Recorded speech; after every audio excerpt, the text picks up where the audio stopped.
My wife Maeve has this weird thing she's into. She loves role-playing as different characters. In her little scripts, I'm always the husband who gets dumped by some cold-hearted wife. One day she's playing a hotshot CEO who falls for her assistant. The next day she's a professor crushing on her student. Every single time, she makes me sign divorce papers. Then the next morning, she laughs and rips them up. Babe, it's just a game. But when my dad gets into a car crash and needs 200 grand for emergency surgery, Maeve decides to play the role of a broke woman. I'm totally broke, Neil. I don't have any money for your dad's surgery. All I can do is watch my dad take his last breath in that hospital bed. At his funeral, Maeve shows up with some young, good-looking college kid hanging on her arm. Honey, I've fallen for my student. Let's get divorced. She pulls out a document and hands it to me. This time, I'm not waiting around for her to rip it up. She shoved a fresh set of divorce papers in my face, already signed with her name. Same old game. And she was starting it again at my dad's funeral, right after I'd lost my only family. I looked at her.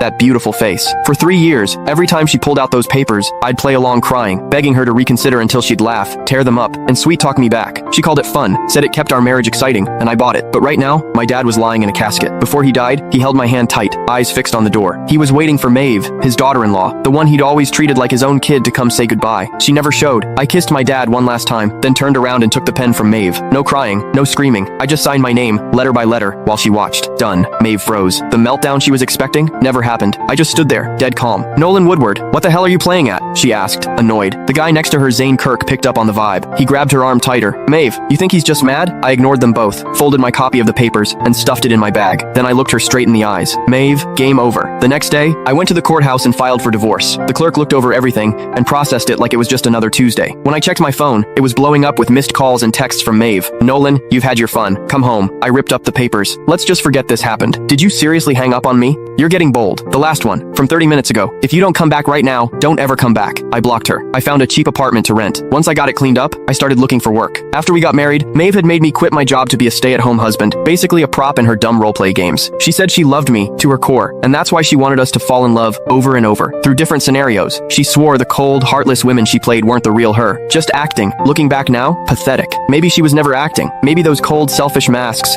were who she really was all along. When the court summons reached her, she called while I was in the middle of a job interview. Nolan, are you insane? You actually took this to court. I stepped into the hallway. We signed the papers, Maeve. This just speeds things up. Speeds things up? I'm telling you, you're not getting this divorce. Maeve, I cut in. My dad is dead. Silence. Then her voice went ice cold. I know, but that was his fate. You can't blame me for it. Games are games. Real life is real life. Can you not tell the difference? You're the one who can't tell the difference. I snapped and hung up. I went back to the interview. It was a basic admin job at a small company. The pay wasn't great, but it was enough to get by. I nailed the interview. Starting Monday. That night, I came home to find 2 people waiting outside my door. Maeve and Zane. Maeve looked furious. Zane stood back with this smug look, like